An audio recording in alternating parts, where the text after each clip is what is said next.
সকলকে শুভ সন্ধ্যা। আজকে আমাকে এখানে আমন্ত্রণ জানানোর জন্য প্রধান শিক্ষক মহাশয়কে আমি আন্তরিকভাবে ধন্যবাদ জানাই।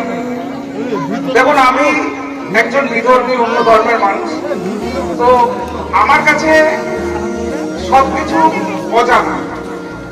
মুর্শিদাবাদে আসার পর কিছুটা হয়তো জেনেছি, কিন্তু বেশিরভাগ জিনিসই আমার অজানা। আজকে এই সন্ধ্যাবেলায় মাদ্রাসার ছাত্রদের আজকে অনুষ্ঠানটা হচ্ছে পাগড়ি পরানো। পাগড়িটা কি জন্য পরানো হচ্ছে তো জানলাম এটা হচ্ছে ওরা হাফেজ হয়েছে। তা হাফেজটা কি? হাফেজ হচ্ছে কোরআন বই যে মুখস্থ হচ্ছে সে হাফেজ। এত সস্তা! তো একটু আগে কোরআন বইটা আমাদের অবস্থা খারাপ হয়ে যাচ্ছে। এইটুকু বাচ্চারা একটা গোটা বই মুখস্থ করে ফেলছে। এটা অত সোজা জিনিস নয়। তার মানে বাচ্চাগুলোর মধ্যে অবশ্যই দারুণ মেধা আছে, স্মৃতিশক্তি আছে এবং কোনো জিনিসকে মনে রাখার ক্ষমতা অসাধারণ। তো ছেলেগুলো আগামী দিনে আরো এগিয়ে যাবে।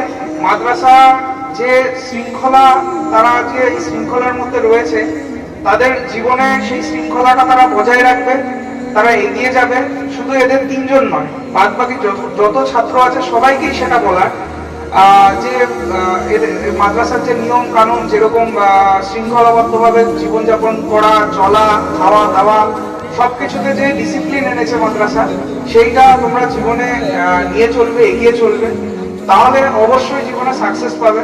সাকসেস শুধু একটা চাকরি পেলাম কিংবা প্রচুর টাকা ইনকাম করলাম সেটা নয়। সাকসেস বলতে আমি বুঝি হেলথ, ওয়েলথ, হ্যাপিনেস। তিনটে জিনিস যে মানুষের মধ্যে থাকে তাকে মানুষ সাকসেসফুল মানুষ বলে। বাকিতে এস্টাবলিশড হবে, সকলে নিজের পরিবারের যে সম্মান সেটাকে বৃদ্ধি করবে, যেটাতে তার বাবা মা গর্ববোধ করবে। আজকে এখানে একটা ছেলে, কোথায় ওই ছেলেটা যার ফেসবুকে যে ভাইরাল আছে, যে অল্প বয়সে, এত অল্প বয়সে যে কোরআন মুখস্থ করেছে, হাফেজ হয়েছে, তো তার বাবা মা অবশ্যই গর্ববোধ করছে। তো এটাই বলবো যে বাকি ছাত্ররা যারা আছো তারা মন দিয়ে পড়াশোনা করো।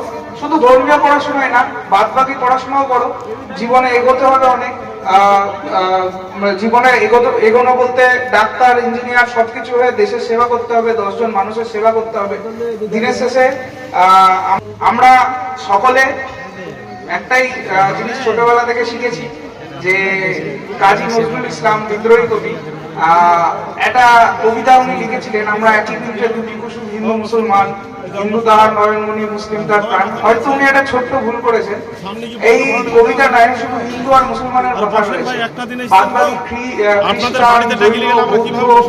যারা রয়েছেন সকলকে নিয়ে আমাদের সকলের সম্প্রীতি বজায় রেখে পলিটিক্যাল লাইফে এস্টাবলিশ হবে, তারাও এই জিনিসটা বজায় রাখবে, এটাই আমি চাইবো। ধন্যবাদ সকলকে, থ্যাংক ইউ।